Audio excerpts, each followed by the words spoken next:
నమస్తే, welcome to Abhinav Bharat.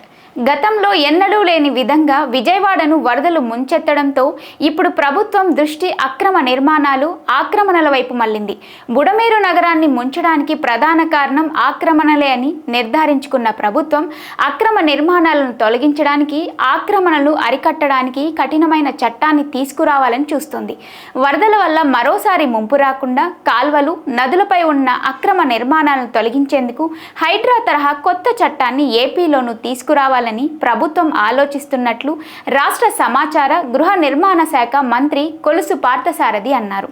Guntur జిల్లా Perecherla housing కాలనీలో ఉన్న నిర్మాణాల పరిశీలన అనంతరం ఆయన మీడియాతో మాట్లాడారు. చెరువులను, కాలువలను, సరస్సులను, నదీ పరివాహక ప్రాంతాలను కాపాడేందుకు సుప్రీంకోర్టు నిబంధనలకు లోబడి హైడ్రా తరహా చట్టాన్ని తెచ్చేందుకు ప్రయత్నిస్తున్నామన్నారు. కాలువలు, డ్రైన్ల ద్వారా ముందుకు వెళ్లాల్సిన నీటికి ఆటంకంగా ఉన్న అక్రమ నిర్మాణాల తొలగింపునకు త్వరలో నూతన చట్టం తీసుకువచ్చే అంశం ప్రభుత్వ పరిశీలనలో ఉందన్నారు. మరోపక్క జగనన్న కాలనీల పేరుతో జరిగిన గృహ నిర్మాణాల్లో అక్రమాలపై విజిలెన్స్ విచారణకు ఆదేశించామన్నారు.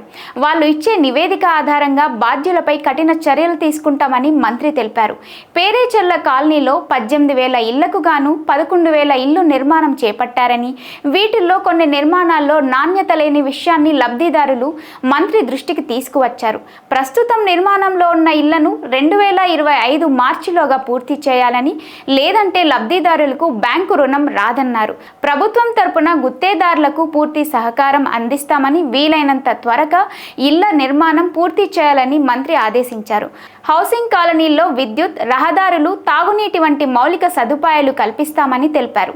నాణ్యత లేకుండా నిర్మించిన ఇళ్ల స్థానంలో కొత్త ఇల్లు నిర్మించి ఇస్తామని భరోసా ఇచ్చారు. వైసీపీ హయాంలో పనిచేసిన ప్రజాప్రతినిధులే అక్రమ నిర్మాణాలు చేపట్టారని, వాటిపై కూడా ప్రత్యేక దృష్టి సారించి కూల్చివేతలకు చర్యలు తీసుకుంటామని హెచ్చరించారు. రాష్ట్రంలోని జర్నలిస్టుల సమస్యలపై త్వరలోనే యూనియన్ నాయకులతో సమావేశమై సమస్యల పరిష్కారానికి కృషి చేస్తామని హామీ ఇచ్చారు. ఒక పక్క తెలంగాణలో హైడ్రా అక్రమ నిర్మాణాల కూల్చివేతలతో దూసుకుపోతున్న నేపథ్యంలో అదే స్థాయిలో చట్టాన్ని ఏపీలో కూడా తీసుకొచ్చే ఆలోచనలో ఉన్నామని మంత్రి చెప్పడంతో అక్రమదారుల్లో గుబులు మొదలైంది. నాయకులారా, మీ పనితనం మీ అధినాయకులకు తెలియజేయాలనుకుంటున్నారు. ప్రజలారా, మీ సమస్యలను మీ నాయకులకు తెలియజేయాలనుకుంటున్నారు. ప్రజా సమస్యల పరిష్కార వేదిక మీ అభినవ్ భారత్.